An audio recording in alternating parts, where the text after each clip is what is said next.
of slowing its spread across the U.S. as the number of cases jumps dramatically. Experts warning we are now past the point of containment and urging vulnerable Americans to rethink their travel plans. The next 2 weeks are really going to change the complexion in this country. We'll get through this, but it's going to be a hard period. The State Department advising U.S. citizens to avoid cruise ships as medical staff get set to evacuate thousands of passengers from an infected ship in California. There will be no contact with the general population and terminals at the Oakland airport. This will all be separate. We'll Skype with a couple on board that ship about what's next for them. And this, Italy extends quarantine to cover some 16 million people. A member of President Trump's task force says it's possible some American cities could eventually be put on lockdown. Given the spread we've seen, anything is possible, and that's the reason why we've got to be prepared to take whatever action is appropriate to contain and mitigate the outbreak. But how worried should we be? Dr. Oz is here to separate fact from fiction. And we've assembled the entire Fox News medical A-team for the very first time. We'll answer your viewer questions on this special edition of Outnumbered Overtime, Coronavirus Outbreak.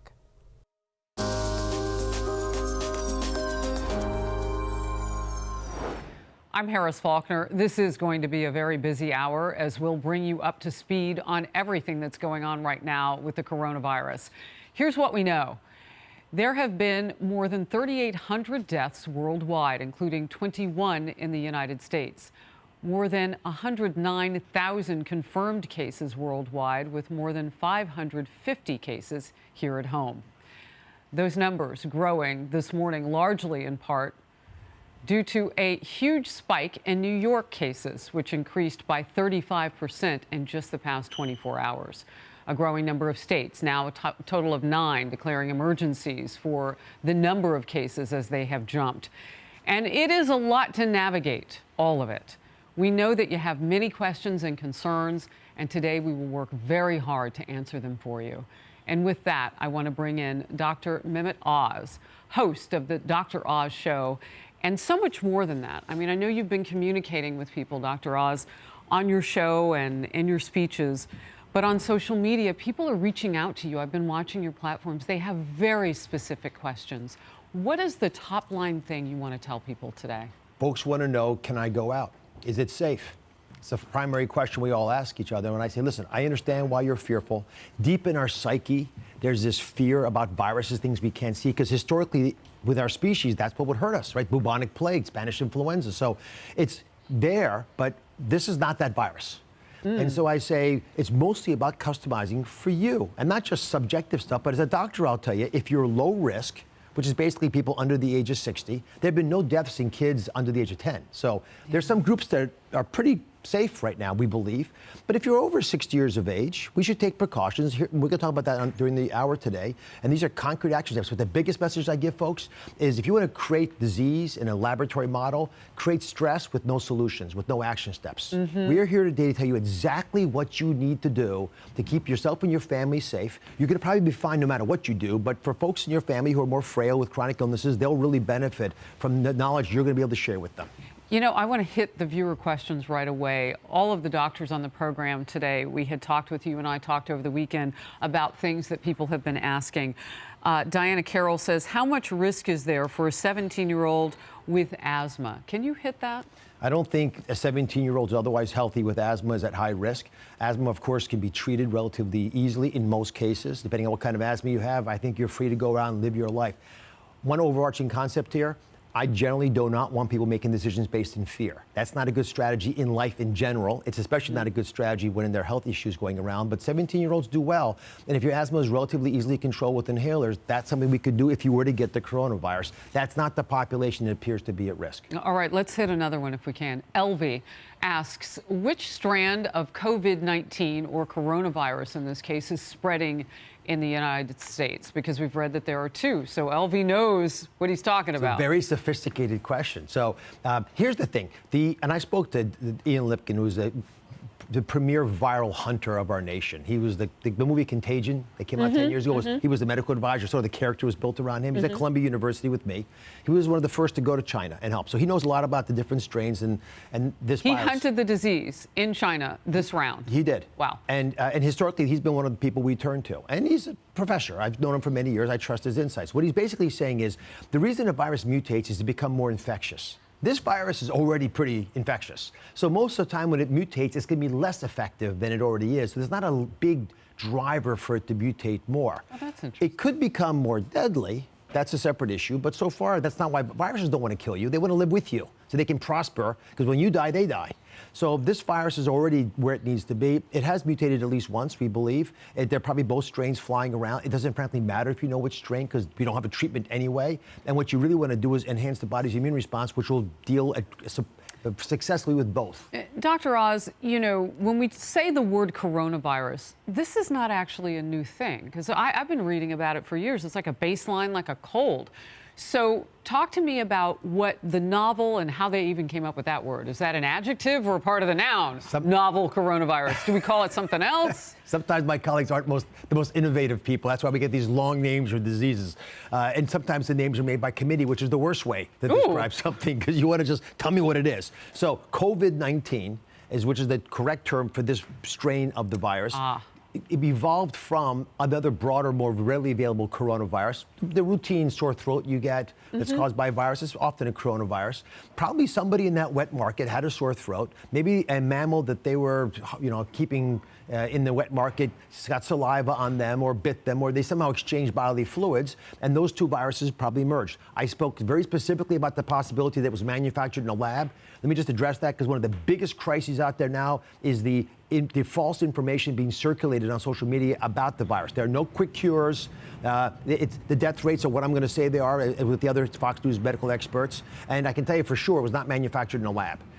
I've been told and reassured by real experts who understand the structure, including Dr. Lipkin, who helped actually identify what this virus really is. This was not made by men. It was too clunky, weird. It's a wild mutation.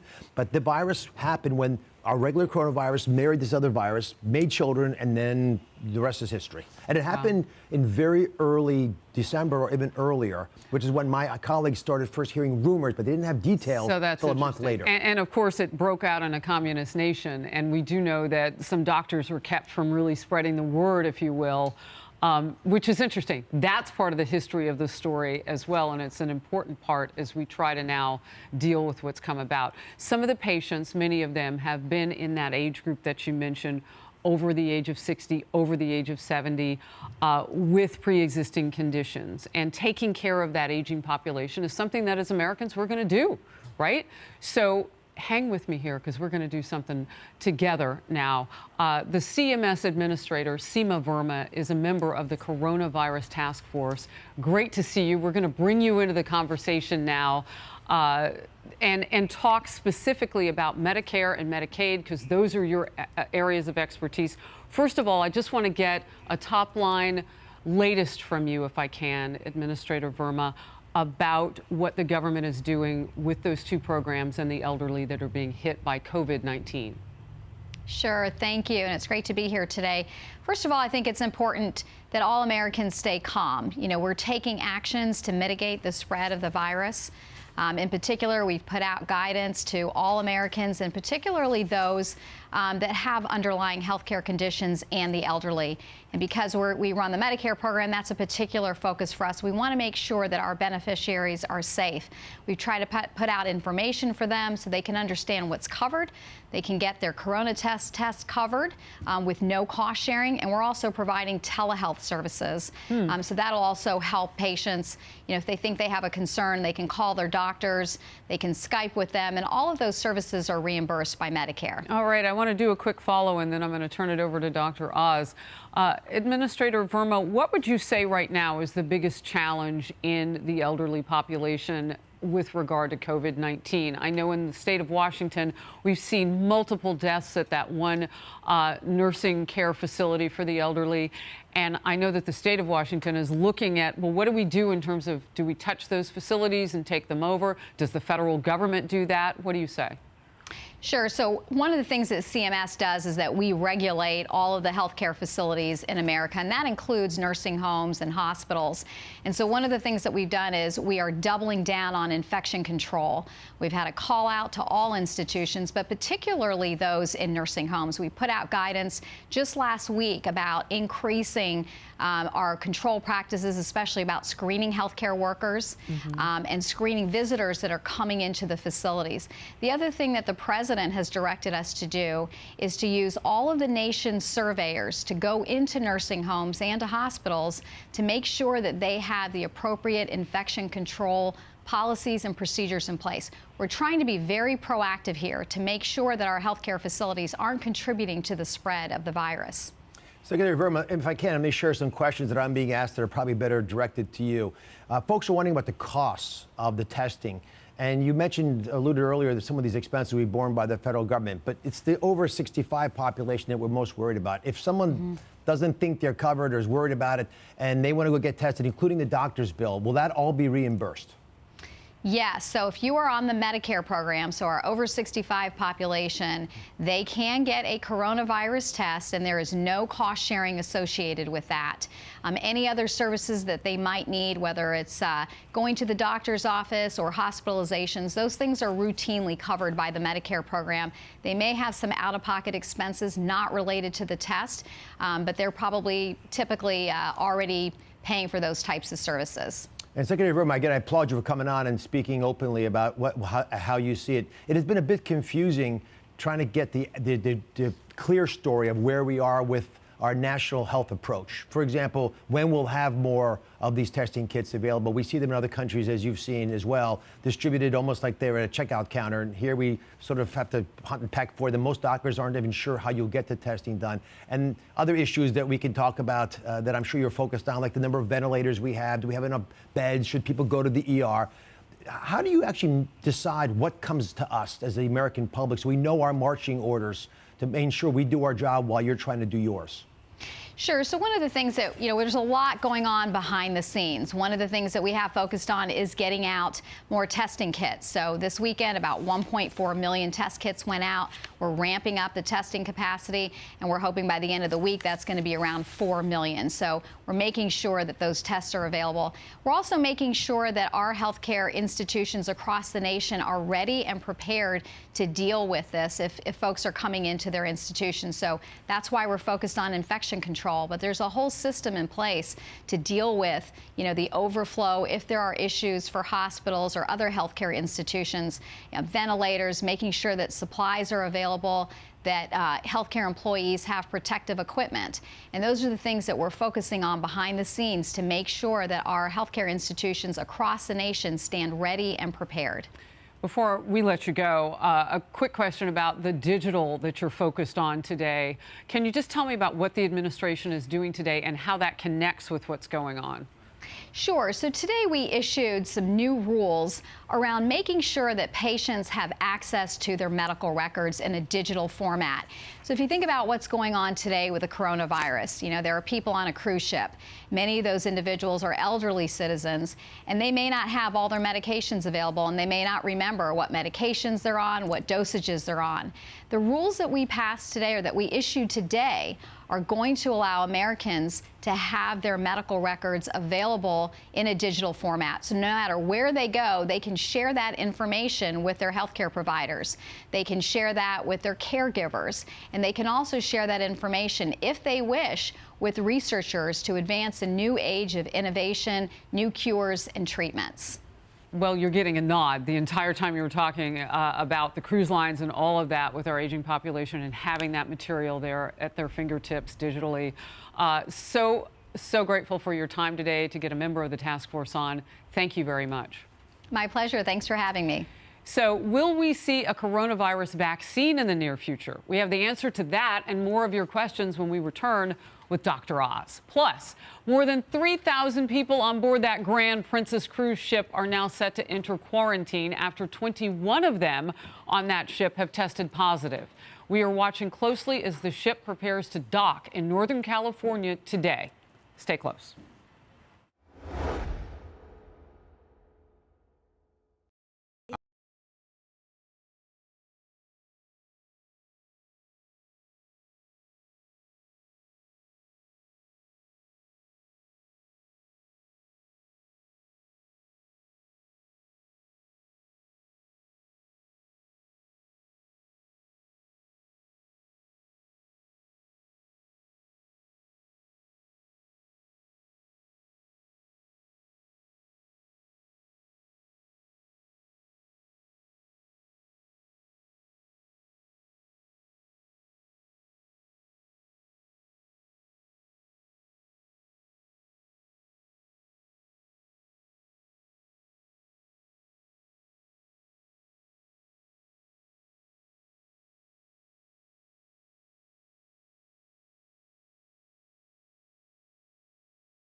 With the coronavirus spreading in all corners of the United States now, many of you at home may be asking, where is the vaccine and how and when can I get it? However, health officials say it may not be ready for quite a while. Here's Dr. Anthony Fauci, director of the National Institutes of Allergy and Infectious Diseases. Watch. I think people need to appreciate the difference between a vaccine that you've proven works. That's going to take a year to a year and a half. For now, the answer is not going to be a vaccine. If, in fact, we go into a cycle where we come back next year, then we likely would have some opportunity for a vaccine. We're back now with Dr. Oz. Let's start with this idea that we may not get a vaccine for a while. What does that mean exactly? It means you can't give hundreds of millions of people anything and expect it to be safe unless you've tested it. And what would be even a worse catastrophe than undertreating coronavirus would be giving the wrong product to the wrong people at the wrong time and getting bad side effects we don't want to deal with. So what Dr. Fauci and his good friend, and what he's saying I think is 100% agreed to by most experts in the field, is once you know what you're targeting, and we know what the virus looks like, so we know how to target it and kill it, but you still have to make that into a vaccine form, make enough of it, you could use it on a lot of people, but you got to actually test it on groups of folks to make sure they don't have side effects. He said one thing that I would just want to clarify. He said if it comes back next year, the people that I've spoken to, and what I do on the show is get all the experts and just get their honest opinions, overwhelmingly are saying this is going to be not an epidemic or a pandemic, who cares? It's an endemic virus, which means it'll always be present around us. And because it's always present around us, it's going to keep coming and going like seasonal flu does. So it will come back in this winter. We're not going to have a vaccine, which is okay. We have other things that can help us. And then a year from now, when it comes back the second time, then we should be prepared. All right, let's stick on this idea of vaccination. And what you just mentioned goes right to a question that we've been collecting them from viewers on our social media platforms. You can go to the Facebook page for Outnumbered Overtime too and leave questions, by the way. Terry asks this. Please explain to me how this is any worse than any strain of the flu, which we do have a shot for every year, and people don't always get it. And this year's flu vaccine is particularly effective. Probably half the cases are either less severe or prevented, and yet people still don't get it. It is a little different from the seasonal flu for two reasons. First off, coronavirus is a lot more contagious. Let me put some numbers on it that people can actually understand. If I have the regular old seasonal flu, Harris, I will pass it to 9 people over the course of a week. If I have coronavirus, I'll pass it to 45 people. So if one person in a nursing home gets it, if there's a seasonal flu, maybe they'll get it, maybe they won't to their neighbor. If it's coronavirus, their neighbor's going to get it, and they'll give it to their neighbors, and so on and so forth, which is how Washington State happened. Can I hit the pause? Because I know you said there were two things that made it different from the flu, so I want to just tackle this first one. So we're hand washing, we're doing everything we can. Do we have an impact to mitigate the contagion that you just talked about, spreading it to 45 people? Can we cut down on that with some of the things that we're doing? The best studies we have would indicate you can cut the risk in half, which is a big difference, by washing your hands aggressively. Just that one tactic by itself. So I actually feel pretty good about that. And if you feel like you've got action steps so you can change your risk inside your body, you can change the world outside of it. You're giving yourself power. And so hand washing absolutely works, but you got to do it right, which specifically means you have to wash your fingertips. So surgeons don't wash their wrists. We don't go to the OR like this and throw it in there and rinse it off in 5 seconds. We are taught literally in medical school with all the pathology, anatomy, pharmacology. We're also taught to do this. Wash your fingers, like the thumbs, the tips of your fingers. This is called greasing the palm. Right. You really have to, the Turkish twist, you go back and forth. You have to clean the tips, but and your knuckles. And your knuckles, but it's the tips because we're pushing all those buttons with our knuckles now. But when your fingers touch your eyes, that's how you transmit it. So you dramatically impact on that. So that's the first big difference with Number two. Number two is this virus does appear to be a bit more deadly than the traditional old-fashioned flu virus. We're not sure yet. All my data is from the CDC of China, not the United States, because we don't have enough testing done in this country. But in China, once you got to age 60 with chronic illnesses, the numbers began to build quickly. For example, instead of a 0.2%, which is 2 in 1,000 risk for regular old people watching right now who are healthy, the flu is, by the way, 1 in 1,000. So it's twice the difference on average. Oh, but in older populations, it's 4% if you're in your 60s, and you double every decade. So 8% in your 70s. And in China, if you're over 80 with the virus, there was a 15% chance you would die. So you're getting some of your information from where we didn't get it early on. We were depending on China to come forth, and they weren't coming forth with much information. And you know, Dr. Lipton, who's hunted the disease now, can give us so many more notes on that. So that's what you're leaning on right now. That's a lot of information. It is, and the role of chronic illnesses like cardiovascular disease, which is a dramatic risk factor that we didn't appreciate early on, hints to us that it's not just lung problems. But I got a post earlier today on Facebook from a woman who said, Dr. Oz, I work in nursing homes, I try to screen this or that, I'm a smoker, what should I do? Well, I mean, the first thing to do is stop smoking. There are things you can actually do that are not dependent on any government official. The Secretary of Environment doesn't have to come down there and cure your problem. Stop smoking. It's a great excuse. Wow. Whew. Yeah. Thank you for being here. You've got so much, and we have so much more. You've heard all about the Grand Princess cruise ship stuck off the coast of California, medical staff getting set to evacuate thousands of passengers later today. We'll have a live report on that coming up, get the very latest from you, or for you rather. The entire Fox News medical A team will join us to discuss school closures due to the coronavirus. Is that a good move, or does it put older Americans at risk? Oftentimes grandparents are taking care of those little ones. Are they carrying it, that sort of thing? We'll hit your questions coming up.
The Grand Princess cruise ship is expected to dock in Oakland, California in just a few hours from now. And after being stranded off the coast due to the coronavirus, there are more than 2,400 passengers and 1,100 crew members on board the ship. And now we know 21 of them have COVID-19. 19 of those people are crew.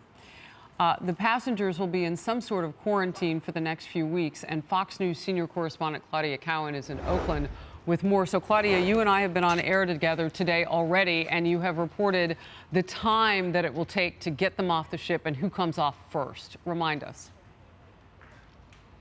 Well, that's expected to take up to 2 or 3 days. But right now, Harris, we understand the ship is starting to move a little bit closer to the port of Oakland, where it is expected to arrive at this unused shipping terminal in just about an hour and a half. Take a look at these live pictures, and you can see it is still sitting there just outside the Golden Gate Bridge, but should be arriving here again right around noon local time. And then here is the plan.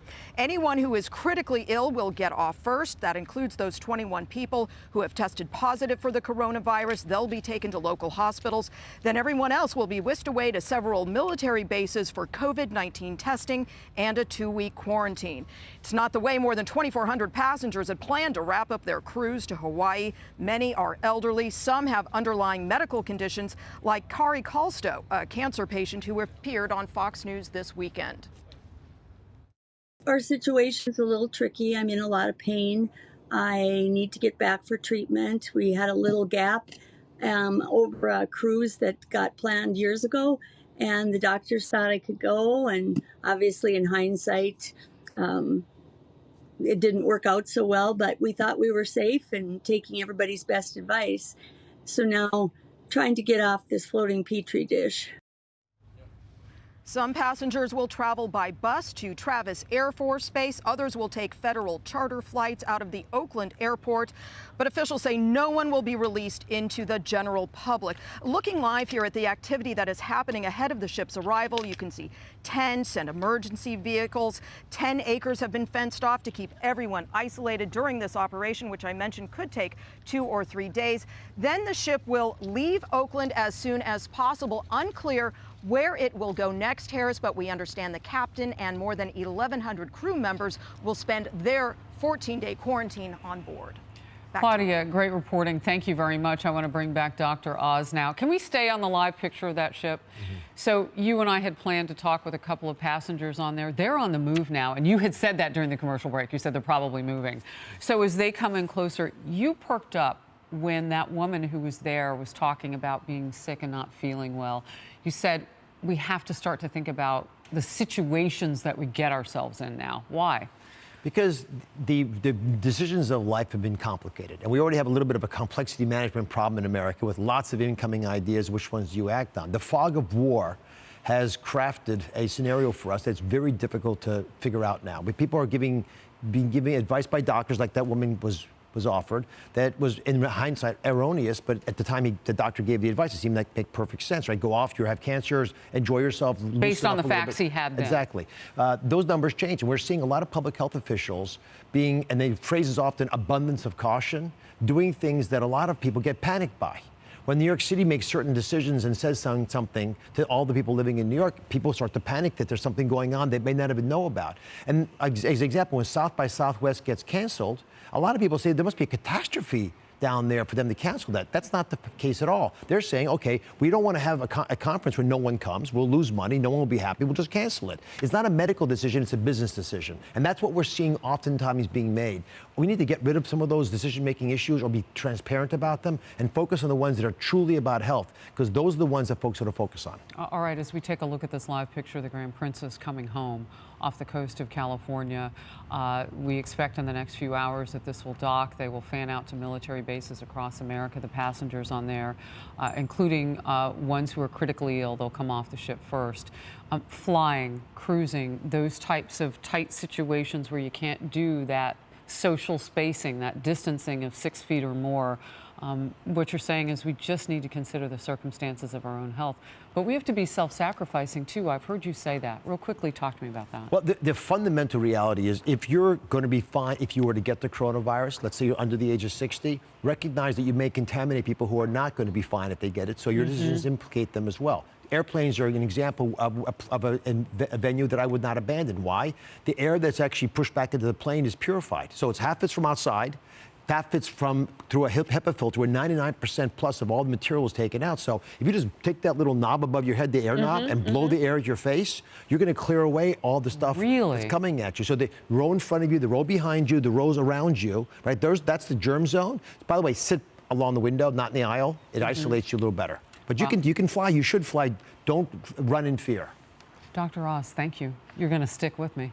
A fever, a cough, shortness of breath, the typical flu or something else, something worse. What should you do and not do if you think you have coronavirus? And for the very first time, all together, the entire Fox News medical A-team is here. Siegel, Manny, Sapphire. They will answer your questions. Hey, let's elbow bump, shall we? Boom. Boom. I'm going to switch elbows and do a dance with you, Dr. Manny. He described how a surgeon washes his hands. Come on.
What do you do if you think you have coronavirus? One of the leading questions so many of you have asked.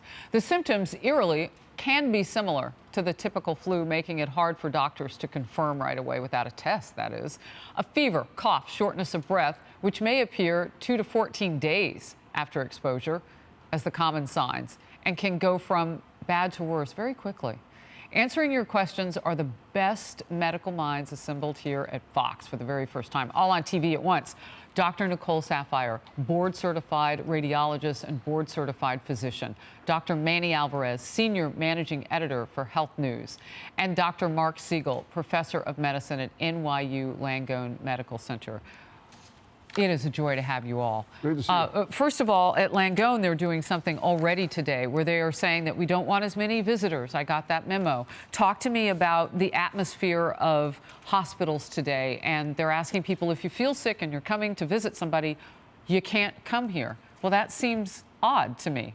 They're Why are they saying, doing actually, that? if you have the cough, shortness of breath, and fever, don't go see your doctor because they're worried about coronavirus. They're cutting out business travel of the employees, even personal travel. They're trying to do this business of what we call cocooning, where they decrease the amount of virus that's spreading by decreasing the amount of public gathering. So if you don't go see your doctor, what are your options? Well, you call your doctor and you say, you know, I have these symptoms. We can still arrange for this test to be done. Okay, I got you. I want to get to questions right away because I know the three of you have been asked so many things. So Paola L has asked, my girlfriend and I both work, or Paul L, both work in the medical field. My question is, what if we suspect our place of employment is not properly prepared to handle COVID-19? Dr. Manny?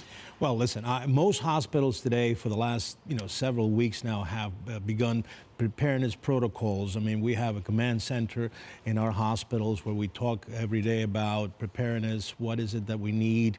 Where do we isolate patients? What's the status of all the nurses and doctors and people that work in the hospital? So I think that if you look at the health system in America today, I think that it's very well prepared to deal with any contagion within the medical staff and of course, take care of patients if need to. All right, we'll move on. Dozens of schools today have decided that they are going to, in at least 17 states and Washington, D.C., close some of them due to the coronavirus outbreak. And more schools could follow suit. As parents, we're getting those letters home from the schools. But there are concerns that keeping kids out of school could increase the risk to people who take care of them, like their grandparents, who often step up as emergency caretakers. Dr. Saphier, are you concerned about that at all?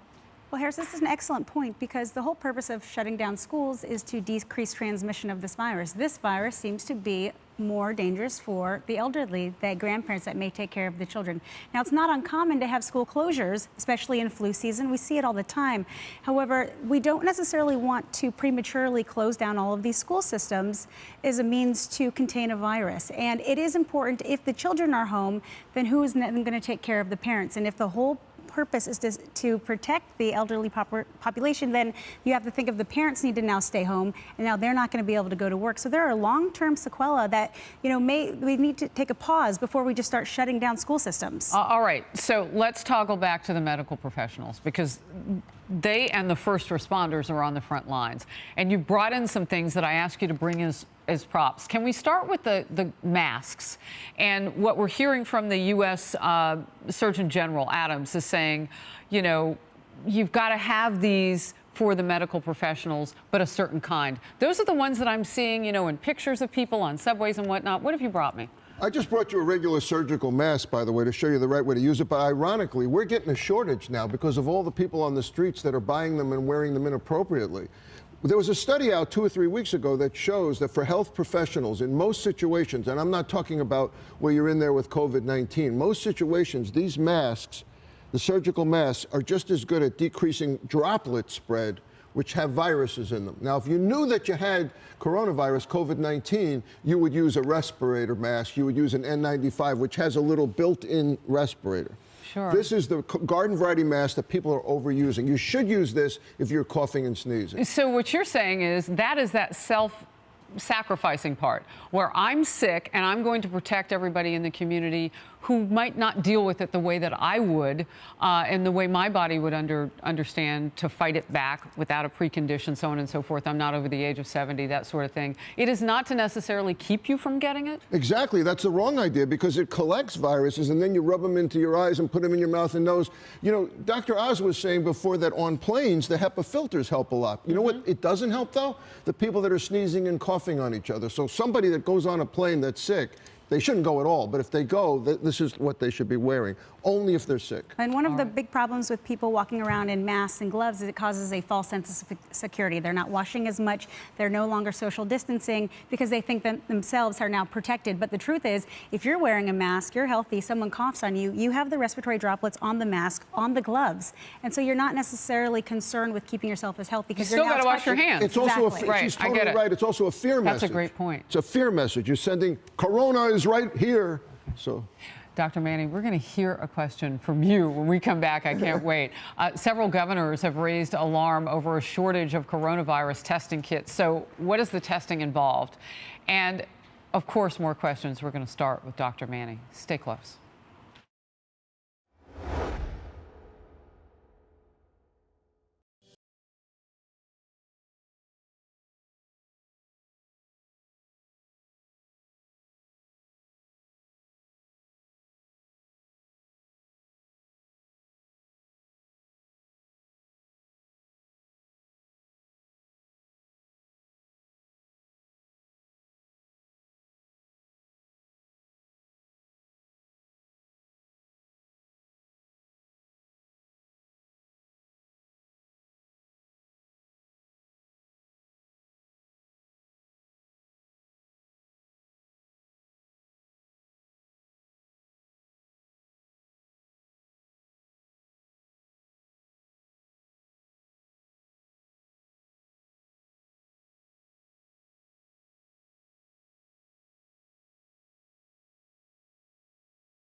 Falls are the #1 cause of injury to senior citizens.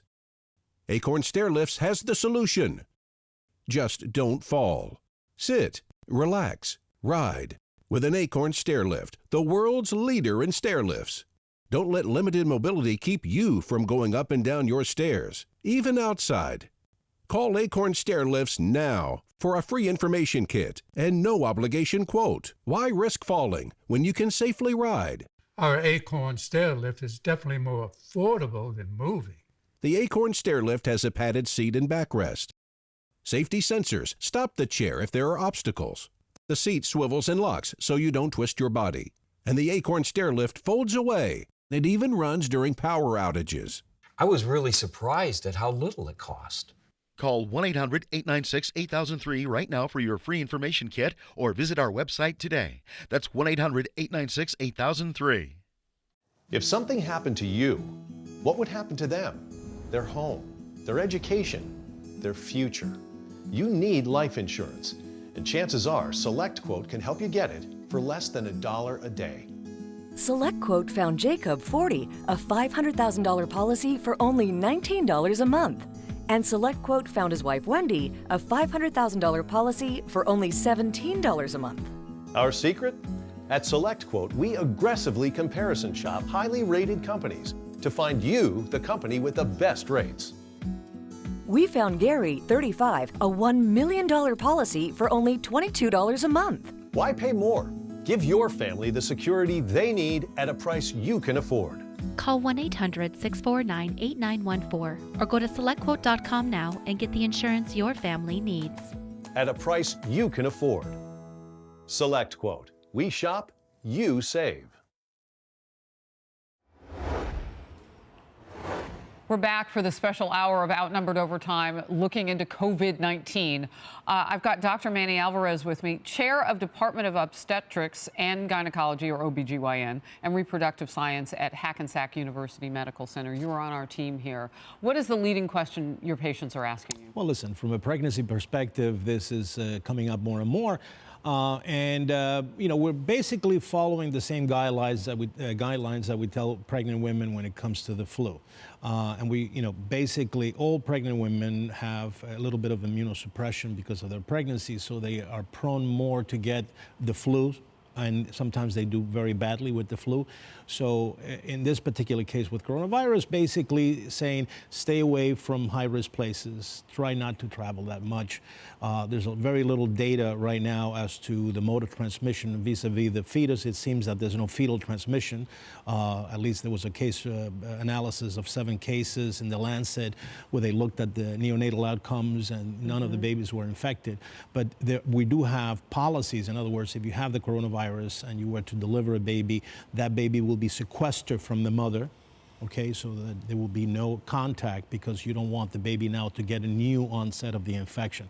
So we do have the mom. From the mom. Yeah. Right. So we do have policies in place. But again, precautions, just like Dr. Siegel and Dr. Sapphire have said, of making sure that you're not in a high-risk place. You minimize the contact with sick people. Try to stay away from those things. And if you do elicit any kind of symptoms, then reach out to medical help. Real quickly, do you give pregnant moms the flu shot now? Of course. Okay. That's I didn't know protocol had changed on that. that. And it's the same thing, like it was said before, when the vaccine does come out. Okay, we're going to see if we're going to have 100% response for the coronavirus vaccine, because certainly we do not have that on the flu. Right? Every year, Dr. Siegel, Dr. Sapphire, we start in September, get your flu shot, get your flu shot. And, 50% of the population, I don't know exactly the numbers, they don't take the flu shot. Right. And if you look at the data, thousands of people die every year of the flu. Well, look at the data this year. Exactly, 30,000, whatever it is. So we're talking about something that, sometimes doesn't happen. D&H asks, is building up your immune system with products like Airborne a good idea? And Dr. Sapphire, I know you sent out a call for questions in your Twitter feed this weekend, and this was one of them. What do you say? So, I work at Memorial Sloan Kettering. A large swath of our patients are immunocompromised, and I get these questions all the time. What can they do to better prepare? And the best way to prepare your immune system for something like this is by being healthy year-round as much as you possibly can. Eating healthy, exercising, avoiding sick contacts, washing your hands, not touching your face. These products, the vitamin C, the zinc, there's mixed evidence of whether they actually do anything. For some people, it's a mental stimulus. They think maybe it makes them feel better. Whatever you have to do, but the truth is, no, I wouldn't go out and try and now buy up all the Airborne. What you need to do is stay away from your sick contacts. Is the exact same thing that Dr. Manny just said. Avoid being around sick people. If you are immunocompromised, not just a cancer patient, if you're on biologics for an autoimmune disease. All right, I'm going to step in real quickly, because you said something during the commercial break that took my breath away. You said that the woman that we heard from earlier in the program, we showed this, who's on that cruise ship, that's trying to come home right now, that's going to dock later today, has cancer. And she talked about how her doctor said it would be safe for her to travel. Not sure if that was remission, what's going on, but you had some definite thoughts. So let me tell you something about people with stage 4 cancer. They are trying to live their best life, okay? At this point, they're not looking for a cure. So if she is stable enough and she's saying, I wanted to go travel, I wanted to do this, and her doctors cleared her, that was the right decision for her at the time. We had no idea that we were going to be dealing with this. Cruise ships in general tend to have outbreaks of different types of viruses, so that in itself is a risk. But for her, I worry about her coming back and her treatment. But just overall, she can potentially be immunocompromised. And the point is, just try and be try and avoid sick contacts as much as possible. And we need to get her back home so she can get her treatment. Amen. Dr. Sapphire, Dr. Manny Alvarez, and Dr. Siegel, thank you so very much. Appreciate it. So what can you do right now to help stop the spread of coronavirus? After the break, Dr. Oz slides back in to share his survival tips. You don't want to miss it.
In the United States, we are ranked number 9 in the top 10 of deaths and cases, not of deaths, but of cases around the world. That's an important number because we are doing something pretty good with our healthcare system, considering we have more than 300 million people. I have now Dr. Oz with me. You have a survival tip sheet, and you say the most important thing that we can do as Americans to take care of ourselves during any outbreak, but this one, is what we put in our mouths. So when you walk into a grocery store, you're walking into a pharmacy. That's the power of these foods. The chronic illnesses that make people weakened and more subject to complications of coronavirus are often caused by the foods you're putting in our mouth. So let's use the foods for a force of good. So produce, it turns out, has all the nutrients and vitamins and antioxidants that most of us could benefit from if our immune system is truly going to be on high alert and defend us against that itty bitty little virus that can't do anything without us helping it a little bit and helping it reproduce. I made a list here. This is probably just posted on foxnews.com, so people don't have to write all these numbers down, but I'll give them to you. First off, vitamin D is actually the most beneficial of all. How much? Because they come in all these different... 1,200 international units. Okay. And you can get it from the sun. If you can expose your chest and your back and your legs, that's easy to do in Florida, not so hard, not so easy to do in Chicago. So this time of year, you got to take vitamin D. Or New York in March. Or New York in March, okay, where it tastes pretty mild. And vitamin C is something that is, we believe, beneficial in shortening duration. None of these have been proven for the coronavirus. And I think I'm going to offer that this is advice I give my own family. I made this list for family and friends writing me questions, so I'm sharing with everybody. So vitamin C, 250 milligrams twice daily. You need, if you get it in food, it's that much better because you have to eat it continually, keep it in your body. Zinc, 80 milligrams. Only take it at that dose for a few days if you think you've gotten sick. Beta-glucan is from mushrooms. 250 milligrams a day, more than you can get from a mushroom. And finally, elderberry, old solution from an elderberry flower, syrup, lozenge. Try that. That's the basic fundamentals. Foxnews.com just posted your article. I'll put it out across all my platforms too. Real quickly, there's a top line in all of this.